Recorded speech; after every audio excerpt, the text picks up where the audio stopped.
How many people actually retire with $1 million? Not as many as you'd think.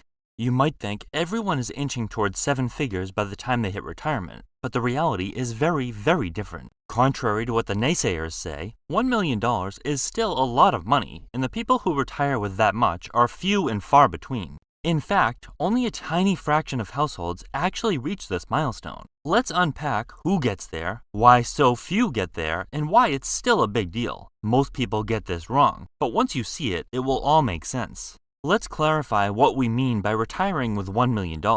We're talking about 401ks, IRAs, and Roth IRAs, money you can tap once you stop working. It doesn't count your house, your car, or other assets that aren't liquid. Why? Because those things can't reliably fund your daily expenses. Retirement accounts are accessible, predictable, and meant specifically for your future spending. Of course, some people might have a business, rental properties, or even a stash of gold tucked away. But most do not, so we're talking strictly about savings and retirement accounts. Keeping the focus on these accounts makes the comparison straightforward and easy to follow.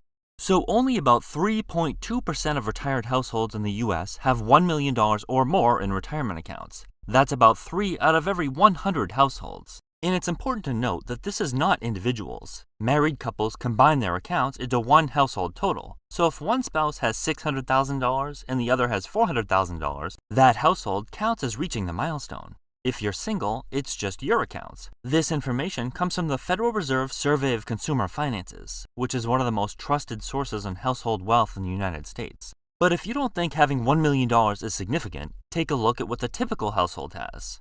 The median retirement savings for all households across all ages is just $87,000. That means half of all households have less than that set aside for retirement. While $87,000 might sound like a reasonable starting point early in a career, it falls well short of what's needed to support decades without a paycheck. At best, it represents a foundation, not a finish line, not a halfway point. What's even more concerning is that the numbers don't improve much as people age. Even households that are nearing retirement in their late 50s and early 60s, people who are physically close to leaving the workforce, only reach a median retirement balance of around $185,000. That means only about $8,000 in annual retirement income if we're using the 4% guideline and rounding up. By that stage, there's very little runway left for compounding to make a meaningful difference. From there, the options narrow quickly, and none are especially attractive. Many people end up working longer than planned, leaning heavily on Social Security, or cutting expenses through downsizing just to make the numbers work. It might seem like becoming a millionaire is easier than ever. After all, asset prices are rising, stocks keep climbing, home prices keep going up, and incomes follow that trend. Shouldn't seven figures be commonplace by now? It's a logical assumption, but it only tells half the story. So here's the thing, inflation can actually make it tougher to build wealth. As rent, housing, food, gas, and healthcare costs keep climbing, it's also harder to invest. How many times do you hear people say they just can't put money aside because life keeps getting more expensive? Even if you're disciplined, it's still not easy to hit that $1 million mark in retirement accounts. So while it might feel like $1 million should be more common because it just doesn't buy what it used to, the truth is very different. It may be getting easier to reach $1 million invested, but it's getting harder at the same exact time. So what kind of income does $1 million actually provide in retirement?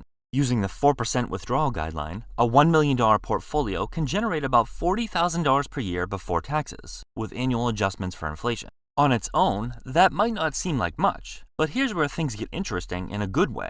Add Social Security, averaging around $24,000 per person annually, and a retired single person could have an income of $64,000 per year, with a couple easily reaching $88,000 per year, quickly turning their retirement income into something substantial. That income is enough to cover the basics, and it gives you a nice foundation. But how comfortable that lifestyle actually feels depends a lot on one big factor. Housing costs have a huge impact at every stage of life, but especially retirement. If your mortgage is paid off, or you live somewhere with low housing expenses, that $60,000 plus stretches surprisingly far. Without heavy rent or a major mortgage burden, and with manageable costs for maintenance, insurance, and property taxes, your retirement income can go a lot further than most people expect. Now consider that the typical household spends almost $80,000 per year. That includes larger households, many of which are raising kids and families. The typical retired household, though, they spend about $60,000 per year. That means for many retirees, $1 million plus Social Security isn't just enough, it provides a comfortable safety net. It's a lifestyle that feels secure without constant worry about running out of money. Small and medium expenses can be managed without derailing retirement. When you're just starting out, growing a $1 million portfolio feels almost fictional. When your net worth is $5,000 or $20,000, the gap between where you are and seven figures looks so wide that it barely feels worth thinking about. Saving $500 or even $1,000 a month doesn't seem like it could ever bridge that distance. At that stage, progress feels painfully slow. Your contributions matter much more than your returns, and the account balance moves in small, unimpressive increments. But people don't realize that compounding doesn't show up early, it hides. A $50,000 portfolio growing at 10% only adds $5,000 in an average year. But a $500,000 portfolio at the same rate of return quietly adds $50,000 without you doing anything new. By the time you're nearing $1 million, market growth often contributes more each year than your entire annual income.